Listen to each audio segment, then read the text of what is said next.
देखते हैं जीएस का क्वेश्चन क्या है। ध्वनि का तारतम्य निर्भर करता है इसकी तीव्रता पर, इसके आयाम पर, इसकी आवृत्ति पर, इसके लय पर। तो इसका करेक्ट आंसर क्या हो जाएगा, इसकी आवृत्ति पर निर्भर करता है।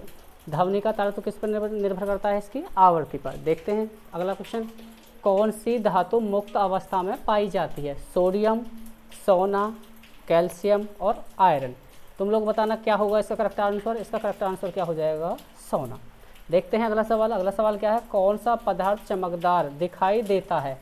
फर्स्ट ऑप्शन है सल्फर, सेकंड ऑप्शन है एल्यूमिनियम, तीसरा ऑप्शन है हमारे पास कार्बन, चौथा ऑप्शन है कोयला। तो इसमें से इसका करेक्ट आंसर क्या हो जाएगा, तुम बोलोगे इसका करेक्ट आंसर हो जाएगा एल्यूमिनियम। चलते हैं अगले सवाल की तरफ। सबसे अधिक तन्य धातु है। तन्य का मतलब होता है मुलायम। Cu का मतलब कॉपर, Al का मतलब एल्यूमिनियम, Au का मतलब सोना, Zn का मतलब जिंक। तो इसमें सबसे तन्य धातु कौन सा हो जाएगा, सोना। सोना क्या है इसका ये करेक्ट आंसर है। चलते हैं जीएस की तरफ। जीएस का पहला क्वेश्चन क्या है, भाभा परमाणु अनुसंस्थान कहाँ स्थित है। पहला ऑप्शन है इसका महाराष्ट्र, दूसरा है गुजरात, तीसरा है उत्तर प्रदेश, चौथा ऑप्शन क्या है कर्नाटक। पहला इसका आंसर क्या हो जाएगा, इसका करेक्ट आंसर हो जाएगा महाराष्ट्र। महाराष्ट्र क्या है इसका ये करेक्ट आंसर। चलते हैं सेकंड सवाल की तरफ। सेकंड सवाल क्या है जीएस का, पृथ्वी की जुड़वा बहन किसे कहा जाता है।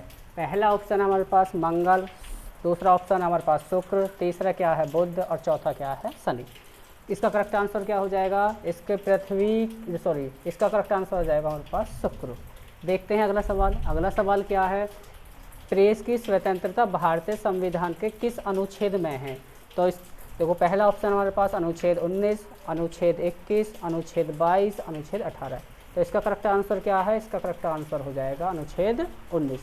फिर चलते हैं अगले सवाल की तरफ। अगला सवाल क्या है, तो बाल दिवस कब मनाया जाता है। तुम बोलोगे 12 जनवरी को या 14 नवंबर को या 5 सितंबर को या 23 दिसंबर को। देखते हैं 23 दिसंबर को मनाते हैं हम किसान दिवस, और 5 सितंबर को मनाते हैं हम शिक्षक दिवस, और 12 जनवरी को मनाते हैं हम राष्ट्रीय युवा दिवस। तो इसका करेक्ट आंसर क्या हो जाएगा 14 नवंबर। 14 नवंबर को क्या मनाते हैं हम, बाल दिवस।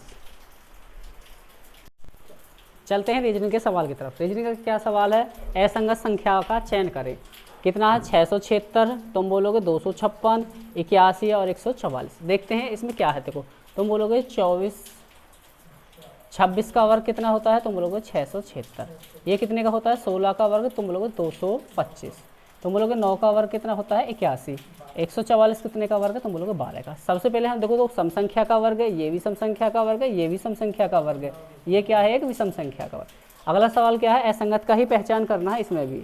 देखते हैं किसमें क्या है, कान, आँख, गुर्दा और नाक। ये क्या है, तुम लोग नाक, आँख और कान तीनों अंग हैं जो हमें चमकते हैं। गुर्दा एक ऐसा अंग है जो हमें नहीं चमकता।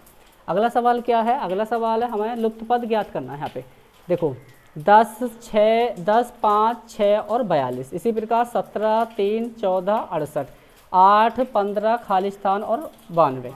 अब हमें यहाँ ज्ञात करना। देखते हैं तुम लोग 10 और 5 15 और 6 21, 21 दूनी कितना हुआ 42। इसी प्रकार 17, 3, 20 और 14 कितने होगा हमारे पास 34, 34 दूनी क्या होगा 68। अब हमें यहाँ ज्ञात करना। तुम बोलोगे हमारे पास 8 + 15 और प्लस के x, इन दोनों में जोड़ कर कितना आएगा, इसका 2 गुना है। ये किसके बराबर है, तुम बोलोगे 92 के बराबर है। 2 से काटेंगे ये कितना आ जाएगा, तुम बोलोगे 46 दूनी कितना हुआ 92। 8 और देखो 15 और 8 कितने हो गए 23, 23 प्लस x बराबर कितना हुआ 46। अब देखो x घटाएंगे तो कितना आ जाएगा, x बराबर भी 23। इस खाली स्थान की जगह क्या आ जाएगा, तुम बोलोगे इसकी जगह आ जाएगा 23। 23 क्या है इसका ये करेक्ट आंसर। चलते हैं अगले सवाल की तरफ। अगला सवाल है त्रिभुजों की संख्या ज्ञात कीजिए। देखो पहले से सवाल कैसे कर रहे हैं, 1, 2, 3, 4, 5, 6, 7, 8, 9, 10, 11 और 12। इनका 2 गुना करेंगे, 12 दूनी कितना हुआ 24। देखो एक त्रिभुज तो ये वाला बन जाएगा। इन पॉइंट गिनते हैं, एक पॉइंट ये है, एक पॉइंट ये है और एक पॉइंट ये है और एक पॉइंट ये। पॉइंट कितने हुआ हमारे पास 4। 24 और 4 कितने हो जाएंगे, इसमें 28 त्रिभुज हो जाएंगे। ये क्या है, ये त्रिभुज है। 28 त्रिभुज निकलेंगे। देखो 24 तो ये निकलेंगे, 25वां वाला ये आ जाएगा, तुम बोलोगे 26 ये आ जाएगा, 27 ये वाला आ जाएगा और 28 ये वाला आ जाएगा। कितने त्रिभुज हैं इसमें, 28 त्रिभुज हैं।